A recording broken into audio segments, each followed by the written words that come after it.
बिस्मिल्लाहिर्रहमानिर्रहीम आयत नंबर 55। और याद करो जब कि तुमने कहा था कि ए मूसा, हम तुम्हारा हरगिज़ यकीन नहीं करेंगे जब तक अल्लाह को सामने ना देख लें। बनी इसराइल ने हज़रत मूसा अलैहिस्सलाम से कहा था कि हम आपकी बात की तस्दीक नहीं करेंगे जब तक हम अपनी आंखों से अल्लाह को आपसे कलाम करते ना देख लें। हम कैसे यकीन कर लें कि अल्लाह ने ये किताब आपको दी है? आपने हमारे सामने पत्थर की कुछ तख्तियाँ लेकर गए जिन पर कुछ लिखा हुआ है, हमें क्या पता कि ये किसने लिखा है। देखिए, एक ख्वाहिश हज़रत मूसा अलैहिस्सलाम की भी थी कि ए मेरे रब, मुझे याराए नज़र दे कि मैं तुझको देखूं। वो कुछ और शय थी।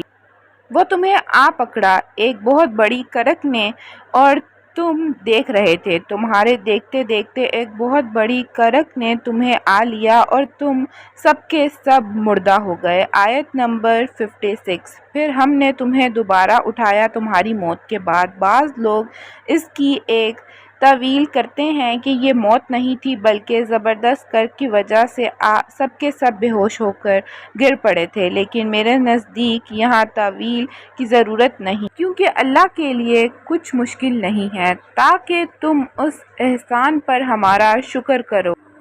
आयत नंबर 57। और हमने तुम पर अबर का साया किया।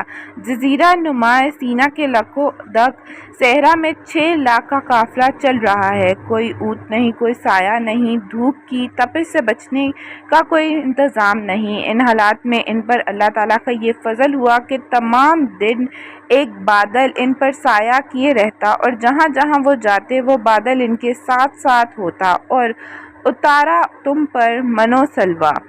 सहराए सीना में बनी इसराइल के पास खाने को कुछ नहीं था, तो इनके लिए मनो सलवा नाजिल किए गए। मन रात के वक्त शबनम के कतरों की मानिद उतरता था, जिसमें शीरीनी भी होती थी, और इसके कतरे ज़मीन पर आकर जम जाते थे और दानों की सूरत इख्तियार कर लेते थे। ये गोया इनका अनाज हो गया जिसमें कार्बोहाइड्रेशन की ज़रूरत पूरी हो जाती थी। सलवा एक ख़ास किस्म का बटेर की शक्ल का परिंदा था। शाम के वक्त इन परिंदों के बड़े बड़े झुंड आते और जहां बनी इसराइल डेरा डाले हुए इसके गिर्द उतर आते। रात की तारीकी में इन परिंदों को आसानी से पकड़ लेते थे और भुनकर खाते थे, चुनाचा इनकी प्रोटीन की ज़रूरत भी पूरी हो रही थी। इस तरह अल्लाह ताला ने इनको मुकम्मल ग़िज़ा फराहम कर दी। हमने कहा, खाओ इन पाकीज़ा चीज़ों को जो हमने तुमको अता की हैं। और उन्होंने हमारा कुछ नुकसान न किया, बल्कि वो खुद अपने ऊपर जुल्म ढाते रहे। हर कदम पर नाफरमानी और नाशुक्री बनी इसराइल का वतीरा थी, चुनाचा उन्होंने मनो सलवा जैसी नेमत की कदर भी ना की और नाशुक्री की रोश अपनाए रखी। इसका जिक्र अगली आयत में आ जाएगा।